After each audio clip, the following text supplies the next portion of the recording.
इन सब के चरणों में कोटि कोटि प्रणाम करते हुए उनके हेतु कृपा की प्रार्थना करते हैं।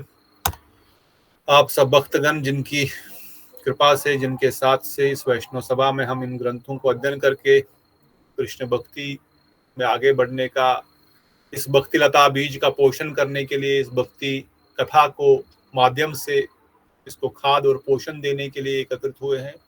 आप सब भक्तों का, अशोक प्रभु जी का, बीता दीदी का, देवश्री दीदी का, दीप्तोषी दीदी का, मधु दीदी का, मानसी दीदी, मृणाल दीदी, मुकेश प्रभु, नीता हरे दीदी, कृष्णा प्रभु, दंडवत दीदी, प्रणाम। सबको दंडवत प्रणाम। प्रवीण दीदी, ऋतिक प्रभु जी, रूप गोस्वामी प्रभु, समर्थ प्रभु, शीला दीदी, शिवानी दीदी, श्रुति दीदी, चंद्रकांता दीदी, धीर कृष्ण प्रभु, अनुराधा दीदी, सबको दंडवत प्रणाम। गौर हरि बोल। दंडवत प्रणाम। दंडवत प्रणाम प्रभु जी। श्री राधे, श्री राधे, श्री राधे। दंडवत प्रणाम प्रभु जी। हम लोग माधुर्य कादंबनी ग्रंथ का अध्ययन कर रहे हैं। हम लोगों ने माधुर्य कादंबनी अंदर घुस चुका है। भक्ति रसामृत सिंधु ग्रंथ का अध्ययन कर रहे हैं। हमने 11 श्लोकों तक पढ़ा परसों। कल हमने उसका थोड़ा सा डिटेल में तात्पर्य सुना, और साथ ही साथ कल हमने श्री रामानुजाचार्य और श्री भक्ति हृदय बन महाराज जी के आविर्भाव तिथि पर उनका थोड़ा गुणगान किया। ज्यादा समय तो उसी में हमने लगाया, उनके गुणगान में। तो ये 11वें श्लोक में रूप गोस्वामी पाद ने भक्ति क्या है उसकी डेफिनेशन प्रारंभ की है। पहले भी हमने सुना, डिस्कस किया। यहाँ तक मंगलाचरण, आशीर्वाद वचन, वस्तु निर्देश स्थापित करते हुए यहाँ से भक्ति की डेफिनेशन को प्रारंभ किया। इसमें हमने सुना अन्यभिलाषता क्या है, अन्यभिलाषता शून्यम का क्या अर्थ है, ज्ञान कर्म आदि अनावृतम का क्या अर्थ है, अनुकूलेन कृष्ण अनुशीलनम का क्या अर्थ है। इसी को भक्ति, उत्तमा भक्ति कहा गया है। इसलिए हमारी कोई भी अभिलाषा न हो भगवान की प्रीति, भगवान की सेवा के अतिरिक्त, उसी को कहा गया है अन्यभिलाषा। संसार के भोगों की और मोक्ष की कोई अभिलाषा न होने को ही कहा गया है अन्यभिलाषा। अभिलाषिता शब्द का अर्थ है भगवान की प्रसन्नता के लिए, उनका गुणगान के लिए, उनके यश के लिए अगर कोई अभिलाषा कोई जीव जिंदगी में 1 बार 2 बार करता है तो वो भी अन्यभिलाषिता ही कहलाएगा। और फिर हमने सुना ये ज्ञान से ढकी हुई नहीं होनी चाहिए, कर्म से ढकी हुई नहीं होनी चाहिए। कर्म ज्ञान चाहिए मगर भक्ति उससे कवर ढकनी नहीं चाहिए। हमको ज्ञान चाहिए अपने स्वरूप के बारे में। हमको अपना स्वरूप का ज्ञान नहीं होगा तो भगवान की सेवा कैसे करेंगे। हमको भगवान के स्वरूप का ज्ञान नहीं होगा तो उनकी सेवा कैसे करें। इसलिए ज्ञान तो चाहिए, भगवत संबंधी, जीव संबंधी संबंध ज्ञान, अविदेही प्रयोजन, ये सब चाहिए। मगर हम ब्रह्म से एक हो जाएं, हम भी परम ब्रह्म बन जाए, ये ज्ञान हमको नहीं चाहिए। और ये जो भक्ति तत्व ज्ञान भी है, इससे भी हमारा भगवान के साथ प्रीति में बाधा नहीं आनी चाहिए। इसलिए बताया गया ज्ञान कर्म आदि अनावृतम। और हमारे कर्म जो है वो भी कर्म कांड न हो, कुछ रिजल्ट के लिए, कुछ श्राद्ध आदि जो भक्त लोग करते हैं, भक्त लोग तो नहीं करते हैं, भक्त लोग तो केवल प्रसाद अर्पण करते हैं। उन श्राद्ध के द्वारा हम पितरों से पिंडों को मिलाते हैं। उनको अगर अपने कर्मों से और अपने भक्ति से हो सकता है वैकुंठ जगत मिल भी गया हो, पर हम पिंड दान करके उनको वैकुंठ से वापस यहाँ पर बुलाना चाहते हैं। Although it is not possible, it will not happen, क्योंकि जो यत गत्वा निवर्तन्ते तद्धामम परमम मम, वहां जाने के बाद कोई वापस आता नहीं है। पर हो सकता है किसी जगह पर प्रयास कर रहे होंगे भक्ति करने को, और हम पिंड दान करके उनको कर्म कांड पोर्शन में डुबा करके फिर से पितृलोक में भेजना चाहते हैं, which is the dangerous thing, जो हमको नहीं करना चाहिए। हमको भक्ति मार्ग पे पूर्ण दृढ़ विश्वास रखना चाहिए। भक्ति मार्ग में विश्वास न रखने के कारण हम यहाँ वहां देव देवताओं के पास अभी भी भटकते रहते हैं, जाते रहते हैं। हाँ ठीक है, भक्ति तो कर ही रहे हैं, भक्ति तो हो ही रही है, मगर इसमें भी क्या नुकसान है, देवी देवताओं के पास जाने में भी क्या नुकसान है। इसका मतलब हमारी श्रद्धा भी भगवान में हुई ही नहीं है। इसलिए इस प्रकार के ज्ञान से और इस प्रकार के कर्म से भक्ति ढकी हुई नहीं होनी चाहिए। भगवान के साथ संबंध तो हो, प्रीति हो, क्योंकि भक्ति रसामृत सिंधु के पहले लाइन में ही हमने सुना भक्ति शब्द का अर्थ है लौकिक संबंधत्व। संसारिक जो संबंध हमारे हैं उसी प्रकार का संबंध हमारे भगवान के साथ भी स्थापित हो। और फिर अनुकूलन अनुशीलनम, और केवल कृष्णा अनुशीलनम, किसी और का नहीं, नारायण का भी नहीं। Very important. बहुत सालों तक हम लोग अलग संस्थाओं में थे, वहां पे लक्ष्मी नारायण का भी भजन, राम जी का भी भजन, सबका भजन, ये भी करो वो भी करो, ठीक है, उनका नाम लेने में कोई दोष नहीं है, मगर but the goal was not clear. Although we spent 20 years, but the goal is not clear. What should we do? Who is our abhisht? Who is our prayojan? इसलिए यहाँ पर क्लियर बताया गया कृष्ण अनुशीलन। कल को ये ना कोई बताया कि हमने रूप गोस्वामी ने बताया नहीं कृष्ण की भक्ति करनी है, इसलिए यहाँ पर बताया गया अनुकूलन कृष्ण अनुशीलन। अदरवाइज अनुकूलन अनुशीलन बताकर भक्ति तमा छोड़ देते। अनुकूल होनी चाहिए और अनुशीलन होना चाहिए, उनकी प्रसन्नता के लिए होनी चाहिए, परंतु उनकी किनकी, वो भी क्लियरली भगवान रूप गोस्वामी पाद यहाँ पर वर्णन करते। कृष्ण अनुशीलम, भगवान श्री कृष्ण की प्रसन्नता के लिए होनी चाहिए, उसी को उत्तमा भक्ति कहेंगे। दूसरी कोई भक्ति उत्तमा भक्ति जो है वो नहीं कहलाएगी। फिर अनुशीलनम शब्द को पहले एक्सप्लेन किया, मतलब भगवान की प्रसन्नता के लिए। फिर कल हमने फिर से सुना भगवान की प्रसन्नता तो ठीक है, भगवान तो कंस से भी, चाणूर मुष्टिक से भी प्रसन्न थे, हिरण्यकशिपु से भी प्रसन्न हो रहे थे, युद्ध करते करते हिरण्याक्ष से भी प्रसन्न हो रहे थे, मगर खाली प्रसन्नता से ही काम नहीं चलेगा, ये उनके हित के लिए भी होनी चाहिए। अगर उनकी प्रसन्नता ही एकमात्र गोल रहेगा, अगर केवल रुचि ही भगवान की एकमात्र गोल रहेगा मगर उनका हित उसमें नहीं होगा, जैसे चाणूर मुष्टिक भगवान को प्रसन्न तो कर रहे हैं मल्ल युद्ध करते समय, मगर उनका गोल भगवान को प्रसन्न करना नहीं है, उनके हित में नहीं है, वो भगवान को मारना चाहते हैं। इसलिए अगर ऐसा है तो उसको बोलते अतिव्याप्ति दोष, जो हमने कल सुना। और फिर अव्याप्ति दोष, जिसमें अगर भगवान की रुचि नहीं भी हो, कभी कभार ऐसा देखा जा सकता भगवान को पसंद नहीं है पर भगवान के हित में है, फिर भी उसको भक्ति कहा जाएगा। जो हमने सुना माता यशोदा के उदाहरण से, कैसे भगवान कृष्ण की प्रसन्नता के लिए कभी कभार भगवान कृष्ण को जो पसंद नहीं है, वो बंधना नहीं चाहते हैं उखल से, वो दूध माता का स्तनपान करना चाहते हैं, मगर माता और भी कार्य करना चाहती है, सखाओं के साथ भी में भी कभी कभी। तो इस प्रकार से अगर हम ऐसा सोचेंगे यशोदा मैया को ऐसा नहीं करना चाहिए था, कृष्ण को तो गोद में बिठाने देती ना, क्या प्रॉब्लम था, तो इसमें अव्याप्ति दोष लग जाएगा, हमको लग जाएगा अव्याप्ति दोष, ऐसा सोचने से, ऐसा बोलने से, ऐसा विचार करने से। क्योंकि माता यशोदा तो कृष्ण की रुचि के लिए ही सब कार्य कर रही है, क्योंकि थोड़ी देर में भगवान श्री हरि को तो मक्खन भी खिलाना है। और निरंतर Krishna, the word Krishna is also the supreme personality of Godhead and nothing else, और दूसरा कोई नहीं, नारायण नहीं, राम नहीं, द्वारिकेश नहीं, मथुरेश नहीं, केवल ब्रजेंद्र नंदन कृष्ण, आराध्य भगवान ब्रजेंद्र तनयम तद्दामम वृंदावनम। दो ही भगवान ब्रजेंद्र नंदन कृष्ण और भगवान ब्रजेंद्र नंदन कृष्ण के संबंधित वस्तुएं ही हमारा एकमात्र आराध्य है। हमारे को मथुरेश कृष्ण से भी प्रणाम, हमारा द्वारिकेश कृष्ण को भी प्रणाम, हमारा राम जी को भी प्रणाम, हमारा लक्ष्मी नारायण जी को भी, महाविष्णु को भी, गर्भदक्षाय विष्णु, शिरोदक्षाय विष्णु, कर्णोदक्षाय विष्णु, अनंत विष्णु को प्रणाम है। पर हमारे आराध्य, हमारे एकमात्र इष्ट, हमारे एकमात्र स्वामी, हमारी राधा ठकुरानी के प्रियतम ब्रजेंद्र नंदन मोर पंखधारी यशोदानंदन श्री कृष्ण है। यही एकमात्र हमारी भक्ति का एकमात्र लक्ष्य है।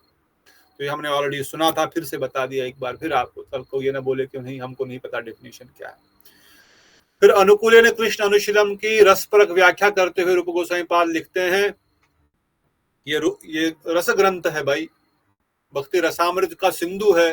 तत्व सिद्धांत तो ठीक है, पर आपका इसका डीप, इसका तटस्थ लक्षण और उसका स्वरूप लक्षण भी समझना पड़ेगा। स्वरूप लक्षण के अनुसार अनुशीलन शब्द का अर्थ है श्रीमती राधा रानी के अनुगति में भजन करना। राधा रानी का एक नाम है अनुकूला, अनुकूला एक राधा रानी का नाम भी है, अनुराधा भी राधा रानी का एक नाम है, अनुकूला भी राधा रानी का एक नाम है। इसलिए अगर हमको भजन करना है कृष्ण का तो किसके अनुगति में करना है, यहाँ पे बताया गया हमको वो भजन करना है श्रीमती राधा रानी के अनुगति में करना है। Under the guidance of Shrimati Radha Rani we will serve Krishna, whatever she tell, जो वो हमको बताएगी वही हम करेंगे, उसी प्रकार से राधा रानी की सेवा कर, कृष्ण की सेवा करेंगे। बोलेंगे आप कुंज का दरवाजा बंद कर दो, कृष्ण के प्रति हमको मान उत्पन्न करना है, तो हम वही करेंगे, क्योंकि राधा रानी कृष्ण का मान करते हुए कृष्ण को और प्रसन्नता होती है। अब मैं कैसे इनको मनाऊं, उत्सुकता होती है, उत्कंठा होती है, मैं कैसे राधा रानी को मान को भंग कर सकूं। इससे वो और अधिक उनके प्रेम उत्पन्न होता है। अगर वो हमको सेवा करनी है तो वो करेंगे। अगर राधा रानी की सेवा के लिए हमको कुंज को सजाना है उनके मिलन के लिए, तो हम वो सेवा करेंगे। अगर राधा रानी की प्रसन्नता के लिए वो नंद भवन में 40 चूल्हों पे एक साथ कुकिंग कर रही है, रोज जाकर के 40 चूल्हे एक साथ जलते हो, राधा रानी कुकिंग करती है, वहां पर हम उनके लिए सब्जी आमनीय करें, या वो उधर बोलेगी इसमें मसाला डालो, जो वो राधा रानी बोलेगी, जिस प्रकार की सेवा राधा रानी कराना चाहती है हमसे, हम वही सेवा कृष्ण की करेंगे। इसलिए अनुकूलेन शब्द का वर्णन किया गया। राधा रानी के अनुगत्य में जो भजन किया जाए कृष्ण का, उसी को बोलेंगे अनुकूलेन। क्योंकि top most service in Vrindavan, top most भाव इज माधुर्य, टॉप मोस्ट गाइडेंस इज, क्योंकि अनुकूलेन राधा रानी की अनुगत्य में, क्योंकि यहाँ पर उत्तमा भक्ति का डेफिनेशन दे रही है। उत्तमा भक्ति है, सबसे उत्तम भक्ति है, सबसे टॉप मोस्ट भक्ति है। इसलिए टॉप मोस्ट भक्ति में तो वृंदावन ही आएगा। वृंदावन के नीचे तो कोई ऊपर तो कुछ है नहीं। और दूसरा, वृंदावन में भी किस प्रकार से सेवा हो रही है, माधुर्य रस में सेवा हो रही है। और माधुर्य रस में भी कौन से रस में हो रही है, परिकिया रस में सेवा हो रही है। परिकिया रस में भी किनके अनुगत्य में सेवा हो रही है, श्रीमती राधा रानी के अनुगत्य में सेवा हो रही है। इसलिए उत्तमा भक्ति, जब उत्तमा शब्द यूज किया गया, उत्तमा शब्द को कैसे प्रमाणित किया जाए कि ये उत्तमा भक्ति ही है, इसके ऊपर कोई है नहीं। Good, better, best, this is the best, there is nothing more than best, there is nothing called more best और most best. Good, better, best, this is the best. उत्तमा भक्ति क्यों है? क्योंकि वृंदावन की भक्ति है, माधुर्य रस की भक्ति है, उसमें भी परिकिया रस की भक्ति है, और स्वयं राधा रानी की ठकुरानी के अनुगत्य में है। फिर प्रभु जी प्रणाम देके समझा रहे हैं कि मीराबाई ने भक्ति की वृंदावन में। इसमें सबसे इंपॉर्टेंट क्या है? अनुकूला राधा रानी की भक्ति के अनुगत्य में भजन करना, गोपियों के अनुगत्य में भजन करना। मीराबाई ने वृंदावन में भजन किया, मेरो तो गिरधर गोपाल दूसरो न कोई। वृंदावन कृष्ण गोपाल का ही भजन किया, द्वारिकेश का नहीं किया। वृंदावन कृष्ण का ही भजन किया और वृंदावन में ही आके ही किया। मगर गोपियों के अनुगत्य में न करने के कारण उनको द्वारिका में प्रवेश मिला और द्वारिका की मनीषी के रूप में उनका स्वरूप स्थापित हुआ। मे भी उनका स्वरूप पहले ही होगा, but that is what she got, that is what जीव गोस्वामी पाद इज राइटिंग इन दिस संदर्भ। मीराबाई तो भगवान की इतनी परम प्रिय भक्त है, वृंदावन में ही वास किया, वृंदावन में भजन किया, मगर गोपियों के अनुगत्य में नहीं किया। भगवान के साथ पति संबंध रूप स्थापित करना पसंद किया, इसलिए उनको द्वारिका में निवास मिला। दूसरा उदाहरण देते हैं, दूसरा प्रमाण उदित करते हैं कि कैसे राधा रानी के अनुगत्य में सेवा करने से ही उत्तमा सेवा प्राप्त होगी, कैसे ही उनकी सेवा को उत्तमा भक्ति कहलाएंगे। अगर राधा रानी के अनुगत्य में नहीं तो उत्तमा भक्ति नहीं कहलाएगी। क्यों नहीं कहलाएगी? रास लीला में जब कृष्ण अंतर ध्यान हो गए और समस्त गोपियां, आवाज आ रही है कि नहीं? हेलो, आ रही है प्रभु जी। Okay, very good, thank you. So जब राधा रानी और गोपियां कृष्ण को ढूंढने के लिए रास से निकल गई, वसंतीय रास से, शारदीय रास में तो राधा रानी और उनकी सखियां ही रहती है। कुछ सखियां राधा रानी के आगे आगे चल रही है कृष्ण को ढूंढने के लिए, पहले ही निकल गई, पहले ही ढूंढने लग गई कृष्ण कहाँ गए, कृष्ण कहाँ गए। और उनको कृष्ण ने नारायण स्वरूप दिखाया, चतुर्भुज नारायण रूप दिखाया है। तो वो गोपियां ब्रज गोपियां हैं, कोई साधारण नहीं है, कोई साधारण नहीं, ब्रज गोपियां हैं भाई। परंतु राधा रानी के अनुगत्य में नहीं है, इंडिपेंडेंटली या चंद्रावली के अनुगत्य में या किसी और के अनुगत्य में होंगी या शब्या के अनुगत्य में होंगी। इसलिए जब वो आगे गए, कृष्ण ने नारायण स्वरूप दिखाया, उन्होंने प्रणाम किया, हे कृष्ण, हे नारायण, आपने हमारे कृष्ण को देखा। वो आगे चले पड़े, नहीं मिले उनको कृष्ण। पर जब राधा रानी के पीछे पीछे, राधा रानी के अनुगत्य में जो गोपियां जा रही है, ललिता सखी, विशाखा सखी, रूप मंजरी, रति मंजरी, सब घूम रहे हैं, सब जा रहे हैं। जब कृष्ण ने राधा रानी को देखा, नारायण, उनको भी नारायण चतुर्भुज नारायण स्वरूप दिखा रहे हैं, तब क्या हुआ? तब वो नोज उनके दो हाथ दो हाथ घुस गए और से दो मुड़ले। हाथ हो गए और कृष्ण रूप में आ गए। कृष्ण रूप में आ गए, दो हाथ खुद ब खुद गायब हो गए। राधा रानी को देख करके कृष्ण नारायण की एक्टिंग नहीं कर सकते, वो नारायण के रूप में रह ही नहीं सकते। उनके पास इतनी पोटेंसी ही नहीं है कि राधा रानी को देख करके वो कोई ड्रामा और नाटक कर सके। उनका नारायण स्वरूप खुद ब खुद अंदर चला गया और वो दो भुजा रूप में आ गए और हे राधे कहने लगे। और गोपियां जो राधा रानी के पीछे हैं उनको तो नहीं विरह हुआ ना, वो तो देखते ही कृष्ण को देख लिए, क्योंकि पहले उन्होंने राधा रानी को देखा, राधा रानी आगे चल रही, सखियां पीछे पीछे चल रही उनको ढूंढने के लिए। तो इसलिए जिन्होंने राधा रानी के अनुगत्य में एवं रासलीला में भी दर्शन कृष्ण का किया, चाहे रास भंग होने के कारण जब भगवान वहां से चले गए थे, पर जब मिले तो सबसे पहले राधा रानी और राधा रानी के अनुगत्य गोपियों को ही मिले। इसलिए उत्तमा भक्ति तभी संभव है जब वो राधा रानी और राधा रानी के अनुगत्य गोपियां और मंजरियों के अनुगत्य में की जाएगी। इसलिए उत्तमा भक्ति का रस व्याख्या करते हुए रूप गोस्वामी वर्णन करते हैं कि अनुकूलन शब्द मीन्स कृष्ण की सेवा राधा रानी के अनुगत्य में करना। और अगेन केवल ब्रजेंद्र नंदन श्री कृष्ण की ही सेवा का वर्णन यहाँ पर किया गया है, अनुकूलन कृष्ण अनुसरणी। यहाँ कृष्ण शब्द जो है ब्रजेंद्र नंदन कृष्ण को प्रयोग होगा, बाकी किसी भी भगवान कृष्ण के अंश अवतार कला अवतार को नहीं होगा।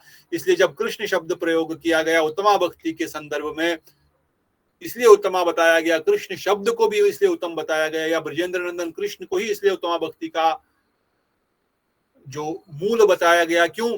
क्योंकि वो एते च कला पुंसाम कृष्णस्तु भगवान स्वयं, वो स्वयं भगवान है, बाकी सब उनके कला।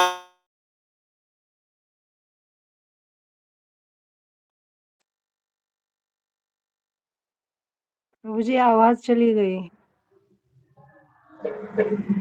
आवाज नहीं आ रही प्रभु जी।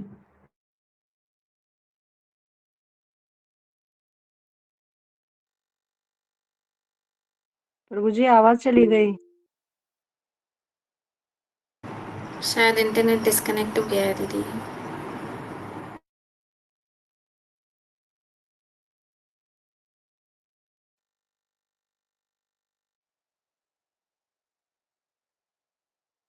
नहीं आ रही है कि प्रभु नहीं? जी आवाज।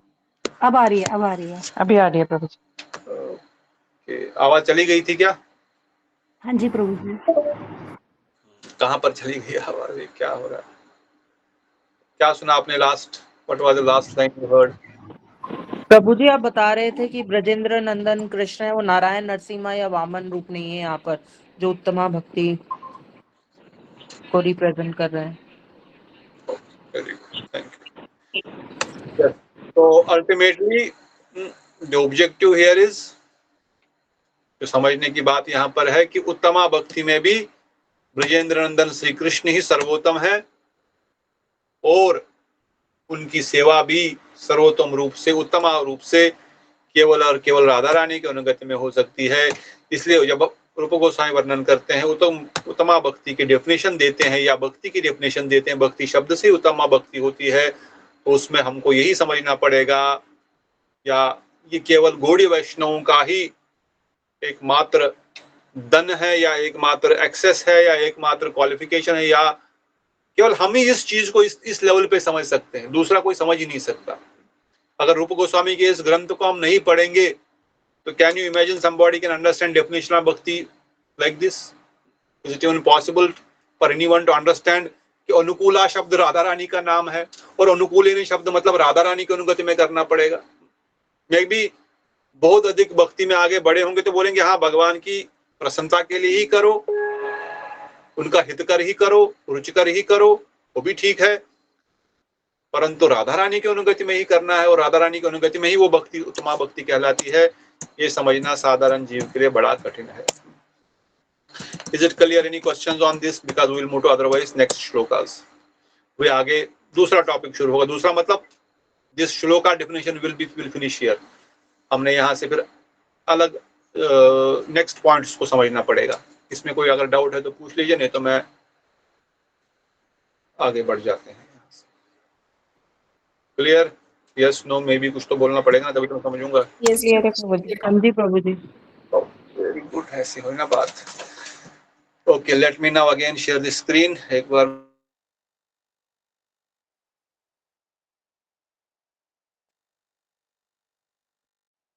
अभी आवाज आ रही है फिर से? Yes no? हाँ आ रही है प्रभु जी। जी चली जाती है ना बीच में तो फिर गड़बड़ हो जाता है। ओके, अभी हम आगे कुछ श्लोक पढ़ेंगे आज बकरा सिंधु के, और फिर उनका डेफिनेशन अगर समय मिलेगा तो उनको डिफाइन करेंगे, नहीं तो no worries, we will continue tomorrow. But बकरा रसामृत सिंधु के 11 श्लोक हम पढ़ चुके हैं। 12वें श्लोक में रूप गोस्वामी पाद क्या वर्णन करते हैं, let us try to understand. तो रिस्टोर करेंगे पेजेस को, yes, and then I will share my screen once again. Okay, श्लोक भी पढ़ना चाहिए बीच बीच में, क्यों? नहीं तो वक्त को लग सकता है कि भाई प्रभु जी अपने मन से तो नहीं बता रहे कुछ, ऐसे ही कुछ भी बता रहे हमको। राधा रानी के भक्त है तो इसलिए राधा रानी के ही नाम लेकर के हमको मूर्ख बना रहे हैं, ऐसा नहीं। तो 13 श्लोक में एनीवन वांट टू रीड? यहाँ पे वर्णन करते हैं श्री भागवतस्य तृतीय यक्ष खंडे च, भागवतम के तृतीय यक्ष खंड में वर्णन किया गया है लक्षणम भक्ति योगस्य निर्गुणस्य या उदातरम अहेतुकी अविहता ये भक्ति पुरुषोत्तमे। कहते हैं in the third canto of Bhagavatam, the definition of transcendental bhakti yoga, it is devotion to the supreme personality that arises without cause and cannot be obstructed. बिना किसी कारण के होगी और कभी रुकेगी नहीं, यह भागवतम में भी इसको बताया गया है, हमने पहले भी सुना है। यहाँ पर वो स्थापित कर रहे हैं कि भक्ति योग का अर्थ ही है जो बिना किसी कारण के भगवान की प्रसन्नता के लिए की जाए और बिना कुछ इच्छा के हो। 14th श्लोक, anyone want to read or you want to read the translation directly? यहाँ पर 4 प्रकार की मुक्तियों का वर्णन किया गया है, सिंपल है, पढ़ सकते हो, पढ़िए दीजिए। शलोक्य सरस्ति समीप्य स्वरूप्याकत्वम् अपयुता धियामनं न गृह्णन्ति विनामत् सेवनं जनः।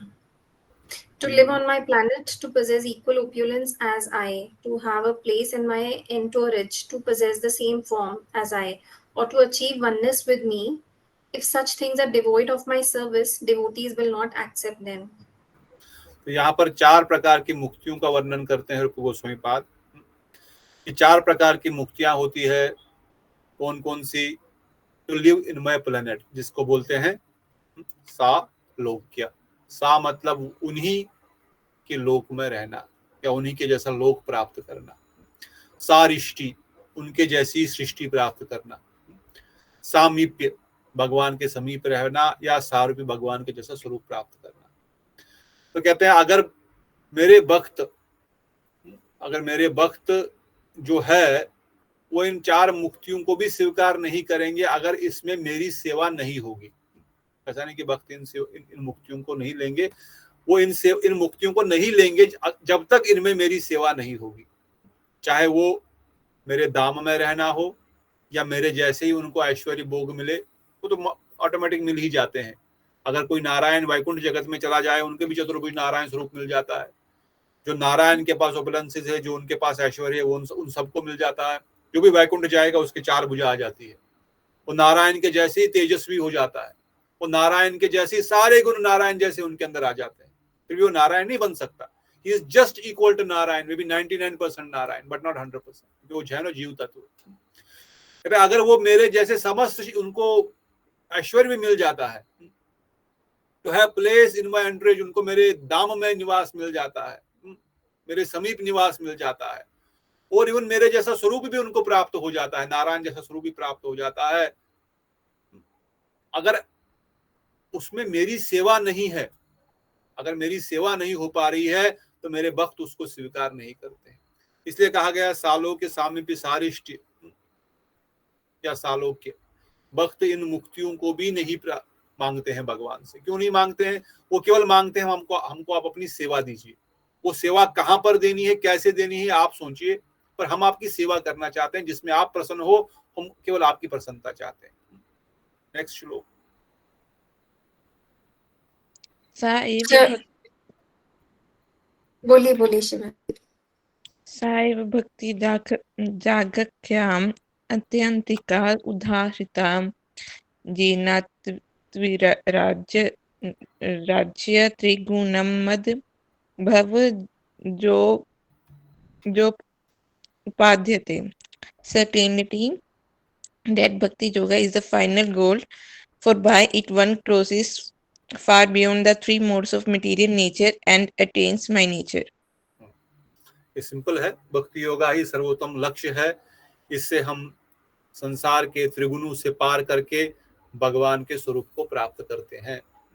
नेक्स्ट श्लोक पढ़ने की आवश्यकता नहीं, अगर मीनिंग पढ़े तो मीनिंग डायरेक्ट पढ़ लीजिए, कोई जरूरत नॉट नेसेसरी। श्लोक्येतेदि पद्यस्था भक्तो प्रशन्निर्बणं भक्तिर्विशुद्धा व्यक्यता लक्षणे पर्यवश्यति। The shlokas beginning with Shalokya substantiate my definition of pure bhakti by showing the nature of a bhakt. The shlokas beginning with Salokya, Shalokya सालोक्य में मेरी शुद्ध भक्ति के स्वभाव को वर्णन कर गए हैं। तो यहाँ पर वर्णन करते हैं, यहाँ से शुरुआत होती है भक्ति के लक्षणों की, साधना भक्ति के लक्षणों की। साधना भक्ति के लक्षण क्या है आगे पढ़ेंगे। we will then try to go into क्लेशाग्नि सुबधा मोक्षदा घुताकृत मोक्ष लघुता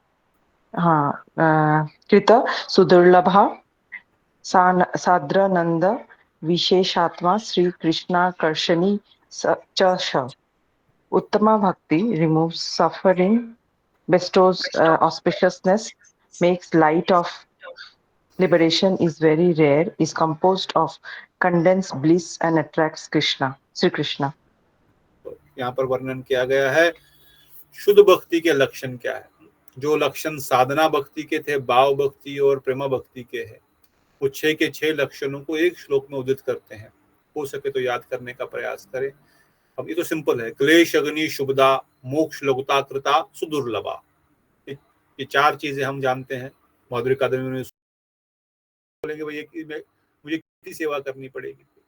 तो जब तक जीव उस भाव अवस्था को प्राप्त नहीं करेगा तब तक वो सुदुर्लभा कृष्ण प्रेमा भक्ति को प्राप्त नहीं कर सकता।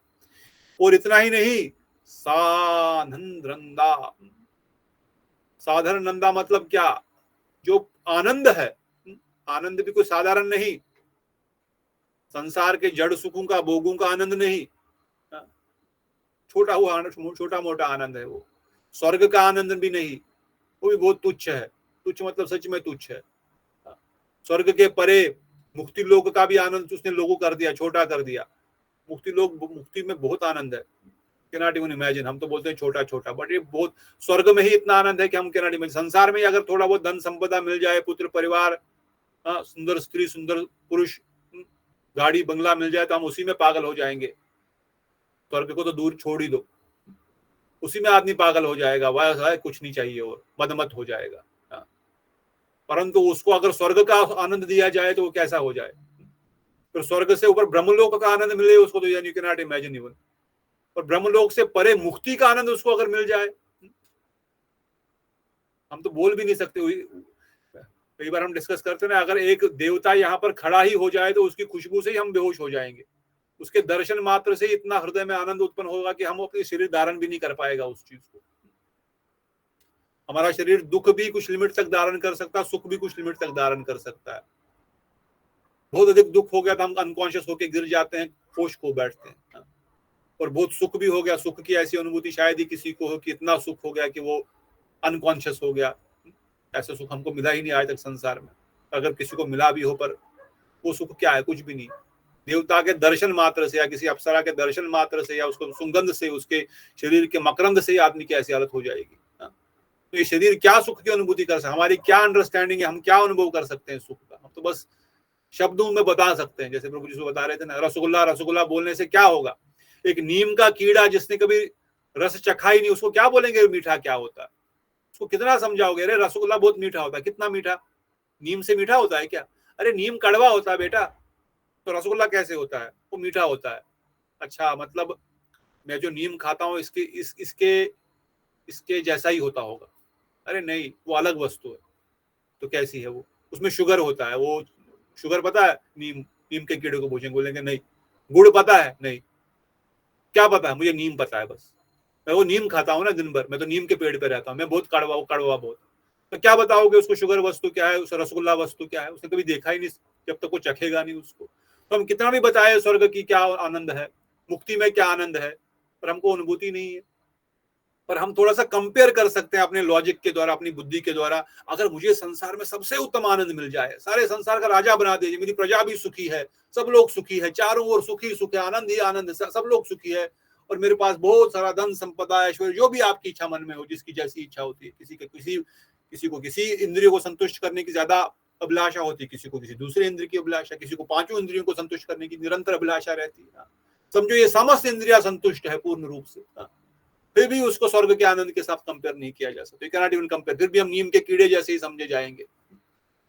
और उसके बाद मुक्ति का आनंद क्या बताएंगे? और मुक्ति के बारे फिर वैकुंठ जगत का आनंद, और वैकुंठ जगत से फिर राम जी का अयोध्या, द्वारिका, मथुरा, और फिर गोलोक वृंदावन धाम का। इसके बगैर आनंद ही नहीं, आनंद घनीभूत हुआ है यहाँ पर।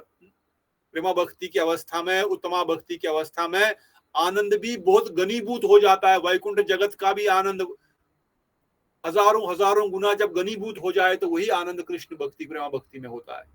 cannot be explained by words, just try to just compare, that is it। मैं तो उस मेंढक की तरफ बोलूंगा, बड़ा कितना बड़ा समुद्र, बहुत बड़ा है। एक मेंढक एक बार, कहते हैं ना, वो मेंढक एक बार समुद्र में से आकर के, समुद्र की लहरों से आकर के कुएं में गिर गया। अब कुएं का मेंढक बोल रहा है, भाई समुद्र में यह तो बहुत छोटी जगह है, समुद्र तो बहुत बड़ा है। कितना बड़ा है? बहुत बड़ा है भाई समुद्र। अच्छा इस कुएं से बड़ा है क्या? बोले भाई बोल रहा हूँ कुएं से बहुत बड़ा है। कितना बड़ा? इतना बड़ा। अपना पेट फुलाने लगता है, इतना बड़ा। अरे क्या बताऊं मैं तुमको कितना बड़ा है समुद्र, कितना बड़ा है। वो पेट ही फाड़ देता है, इतना बड़ा। तो कहने का तात्पर्य, we can not even imagine वो आनंद किस वस्तु का नाम है। परंतु फिर भी समझने के लिए उसके प्रति आकर्षित हो हम जीव, थोड़ा सा भजन करें। इसलिए गुरुजन वर्णन करते सानंद्र, वो घनीभूत आनंद हो जाता है उत्तमा भक्ति में, विशेष आत्मा। And Krishna Akarshani Chasha, not only just Anand, it even attracts Krishna. Krishna is running after the devotees. Can you imagine? इतना आकर्षण है उसमें कि भगवान भक्त के पीछे पीछे भागने लग जाते। कृष्ण को आकर्षित करती है भक्त भगवान को नहीं ढूंढता है, फिर भक्त भगवान भक्त को ढूंढने लग जाते हैं। कहाँ है मेरा भक्त, कहाँ है मेरा भक्त? कृष्ण को आकर्षण जो कर सके, कृष्ण शब्द का अर्थ का है सर्व आकर्षक। कृष्ण जो सर्व आकर्षक, कृष्ण से आकर्षक कोई नहीं है। राधा रानी है, कोई नहीं तो नहीं बोल सकते, राधा रानी है। परंतु वो कृष्ण को भी भक्ति आकर्षित कर लेती है, क्योंकि उसमें अंदर स्वरूप शक्ति है ना। ये भक्ति तो स्वरूप शक्ति का लक्षण है, राधा रानी की शक्ति का लक्षण है, इसलिए उनको भी आकर्षित कर देती है। तो इसलिए कहा गया स्वरूप उत्तमा भक्ति के ये 4 लक्षण होंगे, 6 लक्षण होंगे। जिसके पास उत्तमा भक्ति होगी उसके अंदर ये 6 लक्षण ऑटोमेटिक आएंगे ही आएंगे। वी कैन चेक हमारे अंदर कौन सा लक्षण है। अभी कोई लक्षण है नहीं है तो क्यों नहीं है, कैसे प्राप्त किया जाए? ओके, श्लोक संख्या 18, otherwise will keep staying here. What is repeat the offering? तत्रस्यः क्लेशाग्नवतं क्लेशास्तु पापं तद विजयम् अविद्या चेति ते त्रिधा। Remove suffering. Suffering has 3 stages: wrong acts, wrong desires, and wrong understanding. अगला पढ़ेंगे, फिर बताता हूँ पूरा श्लोक एक साथ। तत्र पापम अप्राप्तं भवेत् पापं प्रारब्धं चेति तद विधा। Wrongful acts. Wrongful action has 2 stages: manifest and unmanifest. एक और पढ़ लेते हैं, पढ़िए। तत्र अप्रारब्धा हरत्वं यथ एकादशे यथाग्न सुसंरक्षत करोत्येदनशि भस्मत् तदमत् विषय भक्तिर उद्धवनैष्की कृतनशः। Removing unmanifest sin. In the 11th canto, a blazing fire consumes wood to ashes, so does devotion to me consume sins, Uddhava. ये भी पढ़ लो। प्रारब्ध हरत्वं यथा प्रतीये यन्नामधेय श्रवण अनुकृतनन्द यत् प्रहवनद् यत् स्मरनद् अपि क्वचित् स्वदोपि सद्यः श्रवणे कल्पते कुतः पुनस्ते भगवनुदर्शनात्. Removing manifest sin. In the third canto, hearing or saying your name, offering your obeisance, or even once remembering you turns even a dog eater into a priest of ritual. Then what of those you receive, who receive your direct audience? एक और बस. पद्मपुराणे च अप्रारब्ध फलं पापं कूटं विजं फलो मुखं क्रमेण प्रलयते Vishnu भक्तिरतात्मनम्. And in Padma Puran, all stages of sin, unmanifest, internal, seed, or manifest, are destroyed in turn by Vishnu Bhakti. यहाँ पर अभी वो रूप गोस्वामी पद वर्णन करते हैं. अब उन्होंने भक्ति के डेफिनेशन तो दे दिया, अभी इसको हम थोड़ा डिटेल में कल सुनेंगे, पर एट वेरी हाई लेवल. आज थोड़ा हाई लेवल टच करेंगे, बाकी कल डिटेल में सुनेंगे. यहाँ पर अप्रारब्ध, प्रारब्ध, कूट, बीच इनका वर्णन किया गया है. तो पहले वर्णन कर रहे हैं कि उत्तमा भक्ति समस्त प्रकार के कलेशों को खत्म कर देती है और शुभदा, मोक्ष लघुत्रा, कृष्णाकर्षणी चशा, ये गुण उत्पन्न करती है. उसके बाद बताया गया कौन सी सफरिंग्स को दूर करती है. Sufferings has 3 stages. जो हमारे कष्ट है, जो हमने माधुर्य काल में पढ़ा, क्लेश है, वो 3 प्रकार के हैं. एक तो क्लेश हो गया हमारे जो गलत कृत्य है, दूसरा है हमारे जो गलत इच्छाएं हैं, और जो तीसरा है हमारी गलत अंडरस्टैंडिंग. जो है अंडरस्टैंडिंग मतलब जो हमारी समझ है, अर्थात अविद्या, अकर्म और हमारी असद इच्छाएं. तो जो हमारे पूर्व जन्मों के या इस जन्म के जो हमारे कर्म है, जिन कारण से हम संसार में भटक रहे हैं, किस कारण से? अविद्या के कारण. अविद्या मतलब क्या है? इग्नोरेंस. हम चीजों को जानते नहीं ठीक से. सही में आनंद कहाँ है? आनंद कंद ब्रजेंद्र नंदन श्री कृष्ण है, हम ये जानते नहीं है. इसलिए हम क्या कर रहे हैं? हम गलत काम करते हैं, क्योंकि हमारे हृदय में बहुत सारे डिजायर्स है, गलत इच्छाएं हैं. गलत इच्छा क्या है? भगवान की भक्ति की इच्छा छोड़कर जितनी भी इच्छाएं, वो सब गलत इच्छाएं हैं. भगवान की सेवा छोड़कर जितने भी हम कार्य करते हैं, वो सब गलत कार्य है. और भगवत संबंधी वस्तुओं को जानने के तरफ जो भी हम सुन रहे हैं, समझ रहे हैं, वो सब गलत है. अब इसका मतलब ये नहीं कि सब लोग घर बाहर छोड़ करके केवल कथा, कीर्तन और भजन और मंदिर में बैठे. नहीं, यहाँ पर हमको समझना पड़ेगा, this is about mind, is not about body. Always try to understand. भक्ति में भगवान गीता में हर जगह वर्णन करते हैं, मन मना बहुमद भक्ता. मना अंत काले च मामे स्मरण मुक्त्वा कलेवरम. स्मरण, अगेन माइंड. स्मरण किससे होगा? मन से होगा. तो जहां पर भी भगवान ने अर्जुन को बताया कि मेरी भक्ति करो, तो वहां पर कभी नहीं बताया अपने शरीर के द्वारा करो, वहां पे बताया अपने मन के द्वारा करो. इसलिए जो भी हम कार्य करें, मन में वो भगवान की प्रसन्नता के लिए किए जाएं. जो भी हम इच्छाएं प्रकट करें, हमारा गोल होना चाहिए भगवान की प्रसन्नता इससे हो. और अगर ये तभी होगा, ये तभी संभव है अगर हमको सही अंडरस्टैंडिंग, सही ज्ञान होगा. अगर अविद्या में रहेंगे, इग्नोरेंस में रहेंगे, तो कभी भी हमारे हृदय में भगवान की भक्ति करने की या सही एक्ट्स करने की या सही कार्य करने की या सही इच्छाएं प्रकट होंगी ही नहीं. हम इच्छाएं प्रकट होंगी जो कि गलत होंगी, क्योंकि हमारे को लगेगा मुझे अपने पुत्र के लिए कार्य करना है, अपनी माता के लिए करना है, अपने पति के लिए करना, अपने बच्चों के लिए करना है. अरे करना वही काम है, उसी ऑफिस में जाना है, वही कुकिंग करनी है, वही क्लीनिंग करनी है, वही करना है.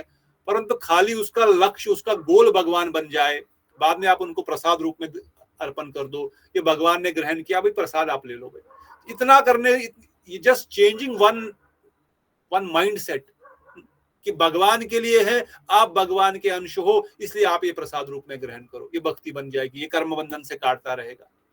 वही कुकिंग भगवान, मैं अपने पुत्र परिवार के लिए कर रहा हूं, तो हम कर्म बंधन में बांधे जा रहा है. वही चीज ठाकुर जी के सामने रख दी, भगवान आप इसको स्वीकार करें, फिर उनको दे दिया तो ठीक है।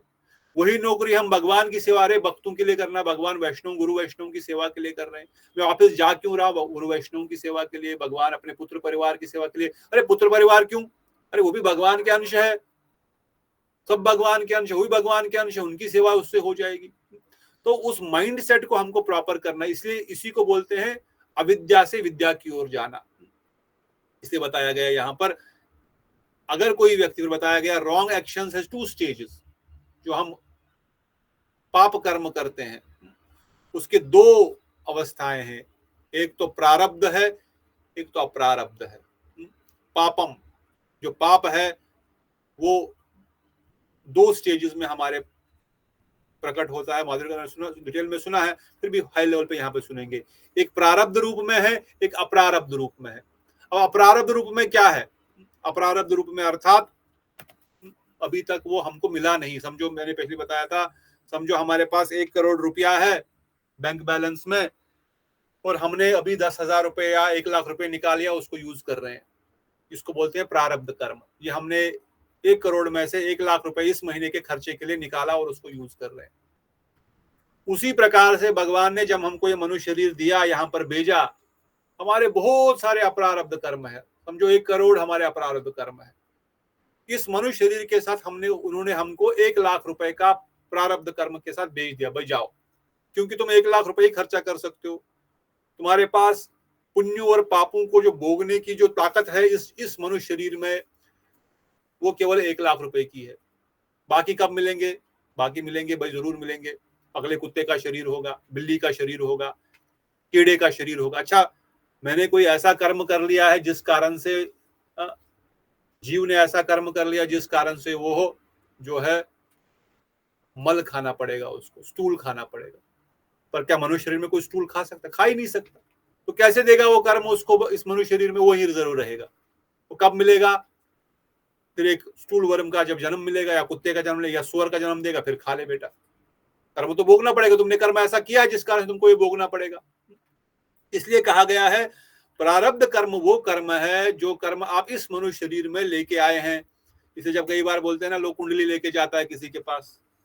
आवाज आ रही है? हाँ जी प्रभु जी। हाँ जी आ रहे। यहाँ पे रुकेंगे बस, आई विल स्टॉप हियर। अगर कोई कुंडली लेके जाता है, उसमें क्या बोलता है, अरे आपके 10 साल में ये होगा, 15 साल में ये होगा, 25 साल में शादी हो जाएगी। शादी अभी नहीं है, शादी आपकी 30 में है भाई जी।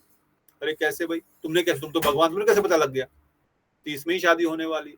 अच्छा, आपके पास इतना धन संपदा आएगी, इस प्रकार का आप जॉब करोगे, विदेश जाओगे, कहाँ से लिख के आया, कहाँ से कुंडली से पता लग गया उसको? अगर कोई सही में जानकार व्यक्ति है, जो जानने वाला, ऐसे डोंगी वाला व्यक्ति नहीं रास्ते में, जो सही में जानकार व्यक्ति, वो कैसे कुंडली से बता देता है पूरा आपका जीवन क्या होने वाला है, कम से कम मेन इवेंट्स कैसे होने वाले? How it is possible to tell him? अरे वो कुछ नहीं जानता है। वो जो भगवान ने आपका प्रारब्ध कर्म आपके साथ भेजा हुआ है, वो बस उसको पढ़ता है वहां पर, क्योंकि इस समय पर इसका जन्म हुआ, ये ग्रहण था, ये सब चीजें थी, ये सिस्टम था, वो सब उसको हाई लेवल पता लग जाता है। अदरवाइज ही इज नॉट, जैसे साइंस, जैसे कोई साइंटिस्ट माइक्रोस्कोप से देखता है ऑर्गेनिज्म कहाँ है, या कोई डॉक्टर ऑपरेशन करता है या बाकी कार्य करता है, बीमारी के ये लक्षण है, ये सब चीजें बता देता है। तो उसी प्रकार से प्रारब्ध कर्मों का जो खाता हम लेके आते हैं वो हमारी कुंडली में छप जाता है ऑलमोस्ट। तो सही जानने वाला व्यक्ति बता देता है, अच्छा ये होगा, ऐसा होगा, ऐसे होगा, ऐसे होगा, ऐसे होगा। पर एक्चुअली वो होगा क्या? वो तो हमारे वही कर्म है जो हमने पूर्व जन्म में प्रारब्ध के रूप में हम लेकर के आए हैं। तो प्रारब्ध पापम और अप्रारब्ध पापम। अब ये कहाँ से आ गए? इसमें भी फिर प्रारब्ध का भी स्टेज है। प्रारब्ध में बीज है, कूट है और प्रारब्ध है। अब यहाँ पर बताया गया, I will just stop here, यहाँ पे बताया गया, the blazing fire consumes wood to ashes, so does the devotion of me consumes sins, O Uddhava। पर अगर कोई भक्ति करेगा, उसके समस्त कर्मों को नाश कर दिया जाएगा। अभी 1 करोड़ हमने 1 लाख लेके आए हैं, बाकी 99 लाख पड़े हुए हैं पीछे, जिनके लिए हमको हजारों करोड़ों जन्म और लेना पड़ेगा। मगर अगर कोई भगवान की भक्ति प्रारंभ करता है, 11वें अध्याय में भगवान श्री कृष्ण उद्धव को खुद बता रहे हैं, अगर कोई मेरी भक्ति प्रारंभ करता है उद्धव, उसके सारे पाप नष्ट हो जाएंगे। पर प्रोसेस है, प्रोसेस बताया गया है। आगे बताते हैं प्रोसेस क्या है। हियरिंग और saying your name, offering obeisances, भगवान का नाम लेना, भगवान की कथा सुनना, ये सर्वोत्तम भक्ति है, रागमार्ग की भक्ति। इससे बड़ा भगवान को कुछ पसंद नहीं है। यत्र मद भक्ता गायन्ते तत्र तिष्ठामि नारदा, जहां मेरे भक्त मेरा गुणगान करते मैं वहीं पे बैठ जाता हूँ। स्वयं भगवान आके बैठे हुए इस कथा में, चाहे हम ऑनलाइन सुन रहे हैं, मठ में सुन रहे हैं या घर में सुन रहे हैं, साक्षात भगवान अपनी कथा सुनने के लिए बैठ जाते हैं। इसलिए कहा गया भगवान का कथा, भगवान का नाम, उनको प्रणाम करना। कल भी हमने बताया, जो एक बार भगवान को प्रणाम करता है उसको पुनर्जन्म नहीं होता है कभी भी। और इवन रिमेम्बरिंग योर टर्न्स, उनको भगवान को याद करना। इवन चांडाल, डॉग ईटर मतलब चांडाल, जो कुत्ते का मांस खाता है, जो 4 वर्णों से बाहर है, ब्राह्मण क्षत्रिय वैश्य शूद्र से जो बाहर है, जिसको चांडाल बोला गया है। इवन चांडाल भी यज्ञ करने के लायक बन जाएगा, भगवान कहते हैं। चांडाल भी यज्ञ करने के लायक बन जाएगा, यज्ञोपति धारण करके यज्ञ कर सकता है वो। व्हाट टू से of those who receive a direct audience, उनका कहना है कि जो आपकी कथा सुनते हैं भाई, जिनका आपका डायरेक्ट दर्शन मिलता है, आपका नाम जिन्होंने लिया हुआ है, उनका कहना ही क्या। फिर आगे वर्णन करेंगे, कल सुनेंगे। परंतु भगवान एक चीज में बताते हैं, इसमें सबसे पहले जो कटता, आगे सुनेंगे, but I just want to close because आप लोग है, कल कभी कभार कोई ज्वाइन नहीं करता है। भगवान कहते हैं इसमें कटता है पहले अप्रारब्ध से, जो 99 लाख थे पहले वो खत्म हो जाते हैं, पीछे बचे हुए थे। जो 1 लाख लाए हुए उसमें से भी फिर कटता है बीज। बीज मतलब जो भी हमको मिला नहीं अभी, बीज समझो एक पेड़ है। प्रारब्ध कर्म में 3 स्टेजेस है। एक तो फल बन चुका है जो हम अभी खा रहे हैं, हम भोग रहे हैं उस चीज को, अभी खा रहे हैं या खाने के लिए तैयार है। दूसरा है बीज के रूप में, तीसरा है कूट के रूप में। कूट मतलब बीज में जस्ट डिजायर है। जो बीज है वो पेड़ देगा, फल देगा, फिर हमको खाना पड़ेगा। फिर कूट है, वो भी बीज के रूप में आएगा और फिर फल देगा, फिर खाना पड़ेगा। तो पहले अप्रारब्ध कटेगा, फिर ये कूट कटेगा, फिर ये बीज कटेगा और फिर प्रारब्ध कटेगा। इसका क्रम यही है। इसलिए अभी हमको इमीडिएटली रिलीफ क्यों नहीं मिल रहा है, हमको आनंद क्यों नहीं आ रहा है नाम करते करते, हमारी आंखों से आंसू क्यों नहीं बह रहे हैं? अपराध तो है ही, पर अगर भक्ति शुरू की तो फिर भी क्यों नहीं हो रहा है? क्योंकि अपरारब्ध ही अभी कटे नहीं पूरी तरह से। फिर कूट कटेगा, फिर बीज कटेगा, फिर प्रारब्ध कटेगा, और जब प्रारब्ध कटेगा फिर तो बचेगा ही नहीं, फिर तो भक्ति भक्ति रहेगी। इसका प्रोसेस बताया गया, हियरिंग यू और सेइंग योर नेम, भगवान की कथा सुनना और भगवान का नाम जप करना। स्पष्ट सिंपल प्रोसेस भगवान दे रहे हैं, सिंपल प्रोसेस। पर हम लोग बद्ध जीव इतने दुर्भागे हैं, कलयुग जीव यही दुर्भागा, नितांत प्रभु वर्णन करते हैं, बहुत दुर्भागा जीव है, बहुत दुर्भागा। इतना सरल उपाय दे रहा हूं फिर भी नहीं कर रहा है। इसलिए सब लोग प्रयास करें, भगवान का अधिक नाम लेने का प्रयास करें। 16 माला से कुछ नहीं होगा। गुरु जी कहते हैं 64 माला करो। 64 माला तो कम से कम गृहस्थी के लिए 36 माला, 25 माला, माला बढ़ाओ। 2, 4, 5 माला नहीं चलेगा। चैंट मोर, निरंतर नाम करो, पर कम से कम नियम पूर्वक कुछ तो करें।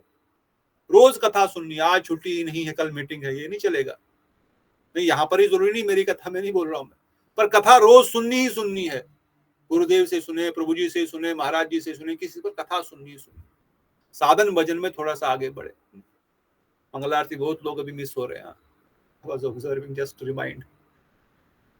I know टूर होता, अभी मैं वहां पर नहीं हूं तो वो आवाज ठीक से नहीं आती। मैं भी खुद ही लेट ज्वाइन करता हूँ, पर कम से कम महाराज जी कथा के समय तो ज्वाइन करता हूँ, क्योंकि मैं तब तक कोई आवाज भी नहीं आती। But wherever you are, get up Mangal Aarti, do your chanting, hear Hari कथा रेगुलरली। तो ऐसा करने से अवश्य ही हमारे समस्त प्रारब्ध, अपरारब्ध, कूट, बीज सब खत्म हो जाएंगे।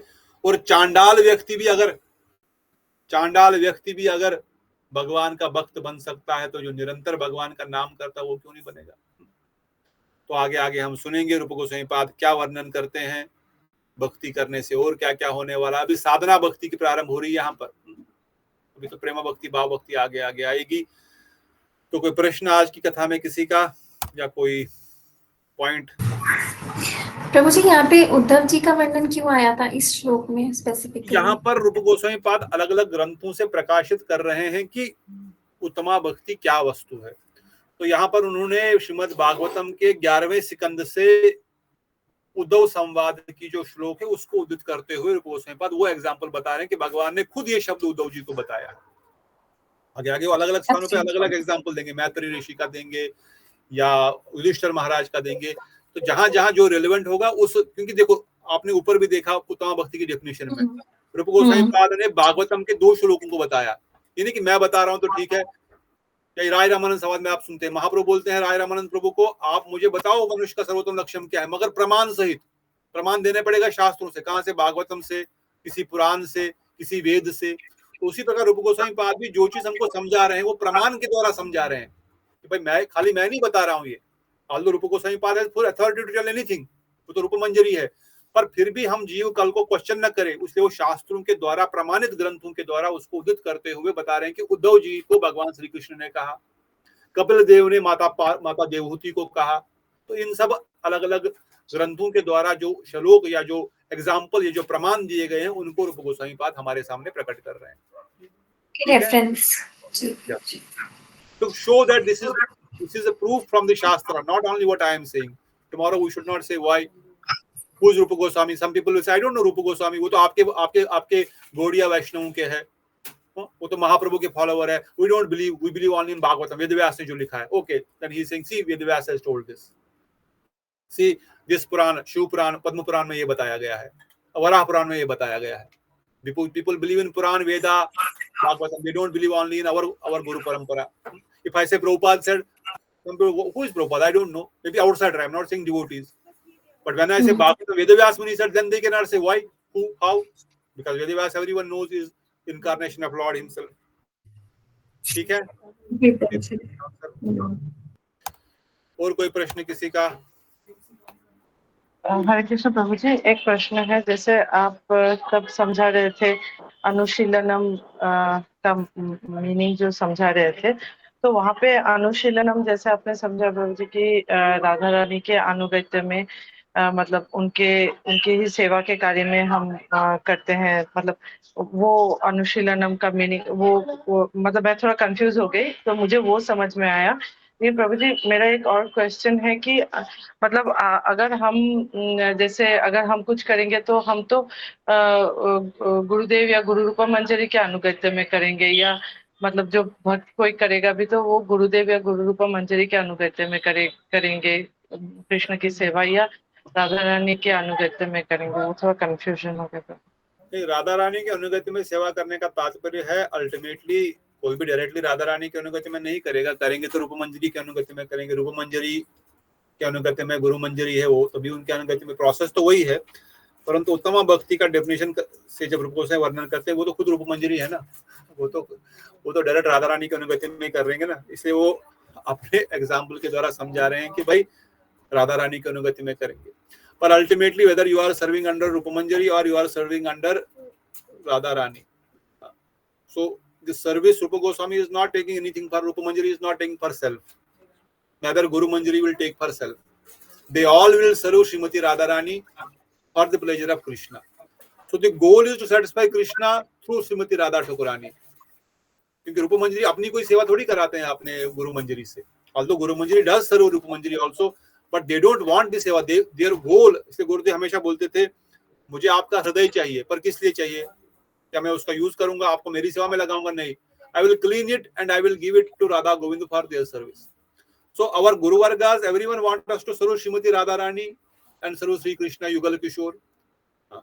तो सेवा तो होगी राधा ठाकुरानी की ही और सेवा तो होगी भगवान ब्रजेंद्र नंदन श्री कृष्ण की ही, पर प्रोसेस तो वो गुरु मंजरी और उपमंजरी के अनुगत्य से ही होगा, डायरेक्ट कोई प्रोसेस है ही नहीं. We don't want and we don't have desire and we don't even are qualified or we don't even want. Even if we are qualified, we still don't want. Although sometimes it is said Radha Rani कभी कभार उपमंजरी को भी कृष्ण के साथ मिलन के लिए कुंज में भेज देती है या बाकी मंजरियों को भी भेज देती है, but they don't have desire. It is Radha Rani's desire, so they are sending her, but still they don't want to go because they are always satisfied with the Radha Rani is satisfied. So there is sometimes service to Krishna directly through manjaris also, but we don't want that service without Srimati Radha Rani's anugatya. So जो service है वो राधा रानी की ही है और वो गुरु मंजरी और रूप मंजरी की अनुगति में ही है, but अनुगति शब्द का अर्थ है under their guidance, but they don't take service for themselves. Does it answer, Didi? Or is it? It answers. Thank you. Okay, any other questions before we conclude? Okay, if not, बहुत बहुत धन्यवाद एक बार फिर आप सब भक्तों का जुड़ने के लिए, कथा के माध्यम से मेरा और अपना कल्याण करने के लिए। बोलो सचिनंदन गौर हरि की जय, श्री राधा गोविंद गोपीनाथ मदन मोहन ललिता विशाखा जू की जय, अनंत अनंत कोटि वैष्णव वृंद की जय, श्री प्रभुपाद की जय, श्री गुरुदेव जी रूप गोस्वामी पाद की जय, वृंदावन धाम की जय, नवदीप धाम की जय, कोटि वैष्णव की जय, निताई गौर प्रेमानंद। हरि हरि बोल। हरे हरे बोल। हरे कृष्ण दंडवत प्रणाम। हरे कृष्ण हरे कृष्णा प्रभु जी दंडवत प्रणाम। प्रभु जी दंडवत प्रणाम। दीदी हरे कृष्णा दंडवत प्रणाम। दीदी हरे कृष्ण प्रभु दंडवत प्रणाम। हरे कृष्ण प्रभु दंडवत दंडवत दीदी प्रणाम। दंडवत, श्री कृष्ण प्रभु दंडवत, सतगुरु चरणों दंडवत, गौर हरि दंडवत, श्री राधे।